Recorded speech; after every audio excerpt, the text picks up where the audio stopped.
हैं। दोस्तों हम यहाँ पर आपको आंगनबाड़ी आशा बहनों और संविदा कर्मचारियों, अस्थायी कर्मियों, आउटसोर्स कर्मियों, रसोइयों और जो आप नरेगा में अगर किसी भी पद पे कार्यरत हो या फिर सेंटर या राज्य में अस्थायी कर्मचारी के किसी भी पद पे अगर कार्यरत हो तो आपके लिए खबर सबसे पहले लाई जाती है।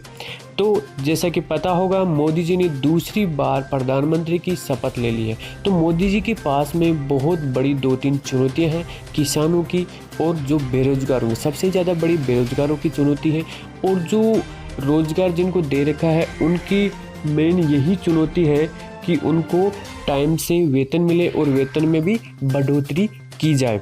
तो देखते हैं मोदी जी दूसरी बार अब अपने कार्यकाल में, क्योंकि समान काम समान वेतन का जो ये पॉइंट है ये बार बार कई जगह उठा रहा है। कई आप देख सकते हो हाई कोर्ट के कई फैसले हमने आपको बताए थे, सुप्रीम कोर्ट का वह फैसला है समान काम समान वेतन की। जब कोई भी यहाँ तक राजस्थान हाई कोर्ट का एक फैसला आया था, हमने आपको बताया था कि कोई भी अस्थायी कर्मचारी अस्थायी आप उसको बोल नहीं सकते, क्योंकि एक आप स्थायी कर्मचारी की तरह उससे काम ले रहे हो तो अस्थायी कर्मचारी कोई हो ही नहीं सकता, क्योंकि उसको फिर उसी हिसाब से वेतन भी तो मिलना चाहिए, उसी हिसाब से सुविधाएं भी मिलनी चाहिए।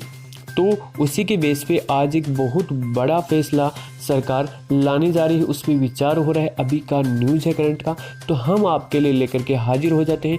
अगर आपको सच्ची खबरें पानी है संविदा कर्मचारी, अस्थायी कर्मचारी, आउटसोर्स कर्मियों से संबंधित, तो आप चैनल को सब्सक्राइब जरूर कर लीजिएगा और सब्सक्राइब इस बटन को जरूर चेक कर लीजिएगा, क्योंकि आप नॉर्मली भूल जाते हो। अगर सब्सक्राइब कर रखा है तो आपको लेटेस्ट वीडियो सबसे पहले मिलता भी होगा। और ये बेल आइकन जरूर चेक लीजिएगा, क्योंकि बेल आइकन नहीं चेक करोगे तो आपको लेटेस्ट अपडेट का नोटिफिकेशन नहीं प्राप्त होगा, और नोटिफिकेशन नहीं प्राप्त होगा तो आप जो अच्छी खबर है उससे वंचित रह जाओगे। तो क्या खबर है हम पूरी इस वीडियो में देख लेते हैं। मोदी जी से दूसरी बार जो कार्यकाल उनका है उनमें सबसे आस है, खासकर संविदा कर्मचारी जो अस्थायी कर्मी हैं उनसे उनको सबसे बड़ी आस है मोदी जी से कि उनका वेतन बढ़ाया जाए, उनका नियमितीकरण किया जाए और समान काम समान वेतन का जो नियम है वो लागू किया जाए। अगर केंद्र पहल करेगा तो उसके बाद में ये जो पॉइंट है राज्यों में उठाया जाएगा। और हमारे जो मेन मकसद यही है संविदा कर्मचारी अस्थायी कर्मियों को फ़ायदा होना चाहिए। तो पूरे देश में एक समान वेतन देने की तैयारी, इस हफ्ते कैबिनेट में पेश हो सकता है वेतन संहिता विधेयक। तो आप देख सकते हो संसद की मौजूदा सत्र में यही बिल पारित कराना चाहती है सरकार। इस बिल के जरिए 44 श्रम कानूनों को बदलने की है तैयारी। इसमें शामिल है वेतन, सामाजिक सुरक्षा, औद्योगिक संवर्धन कानून। कई उद्योगों के लिए तय होगी देश में न्यूनतम वेतन की एक दर। कुछ श्रेणी के राज्यों को मिलेगी न्यूनतम वेतन तय करने के अधिकार। वेतन नियम पर मानने वाले उद्योगों पर लग सकता है भारी जुर्माना। द्वारा नियम तोड़ने पर सजा का भी प्रावधान किया गया। जैसे कि हमने कल आपको बताया था 50,000 रुपये तक आपका जो है, अगर ये लागू नहीं करती कोई सरकार, कोई भी अगर विभाग, तो उसमें ये जुर्माना भी लगेगा। तो एक अपडेट अभी ये आया है, ये केंद्र सरकार का अपडेट आया है। श्रम सुधारों की दिशा में कदम बढ़ाते हुए श्रम मंत्रालय अगले सप्ताह वेतन संहिता विधेयक के मसौदे को मंजूरी के लिए मंत्रिमंडल के समक्ष रख सकता है। एक सूत्र ने कहा कि मंत्रालय संसद की मौजूदा सत्र में इस विधेयक को पारित कराना चाहता है। यही विधेयक पारित होने के बाद कई उद्योगों में देश भर में एक समान वेतन की व्यवस्था लागू हो सकती है। तो दोस्तों आप अगर समान काम समान वेतन के पक्ष में हो तो ज़्यादा से ज़्यादा कमेंट कीजिएगा, आपकी क्या राय है, समान काम समान वेतन में कितना आपका वेतन होना चाहिए, वो ज़्यादा से ज़्यादा कमेंट कीजिएगा। आपकी मांग है वो भी कमेंट आप हम करके बता सकते हो। पिछले महीने 16वीं लोकसभा का कार्यकाल समाप्त होने के बाद ये विधेयक निरस्त हो गया था।